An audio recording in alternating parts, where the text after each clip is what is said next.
ধানুষ ধানুষ দক্ষিণ ভারতীয় চলচ্চিত্রের একজন জনপ্রিয় অভিনেতা, গায়ক, প্রযোজক এবং পরিচালক।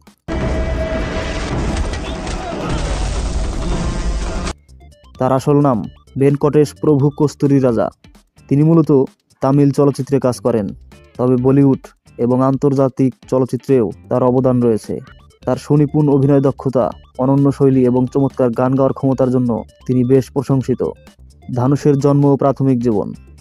জন্ম 28 জুলাই 1983। জন্মস্থান চেন্নাই, তামিলনাড়ু, ভারত। পরিবার: ধানুষের বাবা কস্তুরীরাজা একজন পরিচালক এবং মা বিজয়লক্ষ্মী। তার ভাই সেলভারাঘবনও একজন নামকরা চলচ্চিত্র নির্মাতা। ধানুষের চলচ্চিত্র অভিষেক: ধানুষ 2002 সালে তার বাবার পরিচালিত তামিল চলচ্চিত্র থুল্লু ভাদুইলামাই দিয়ে চলচ্চিত্র জগতে পা রাখেন। এরপর তার অভিনীত 2003 সালের ছবি কাঁধাল কন্ডেন তাকে জনপ্রিয়তার শীর্ষে নিয়ে যায়। ধানুষের ক্যারিয়ার ও সাফল্য: ধানুষ তার বহুমুখী প্রতিভার জন্য পরিচিত। তার কিছু উল্লেখযোগ্য সিনেমা হচ্ছে পোলাদবান, আদু কালাম। এই ছবির জন্য তিনি ভারতের জাতীয় চলচ্চিত্র পুরস্কার লাভ করেন। बस इतनी ही कहानी थी मेरी।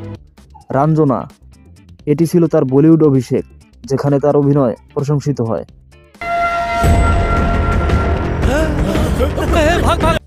আশুরন, এই ছবিও সমালোচকদের প্রশংসা পায় এবং বক্স অফিসে সফল হয়।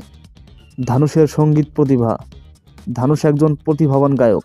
তার গাওয়া হোয়াই দিস কোলাভেরি গানটি 2011 সালে মুক্তির পরপরই আন্তর্জাতিক ভাইরাল হয় এবং তাকে বিশ্বব্যাপী পরিচিত করে।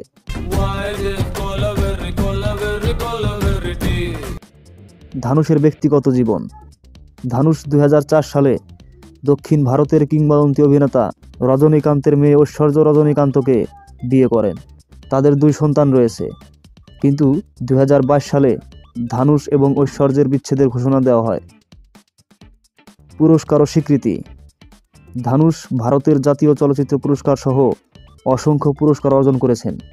তার অভিনয় দক্ষতা ও সাংস্কৃতিক অবদান তাকে দক্ষিণ ভারতীয় সিনেমার অন্যতম সেরা অভিনেতাদের কাতারে স্থান দিয়েছে। ধানুষ বর্তমানে ভারতের পাশাপাশি আন্তর্জাতিক চলচ্চিত্রেও কাজ করছেন।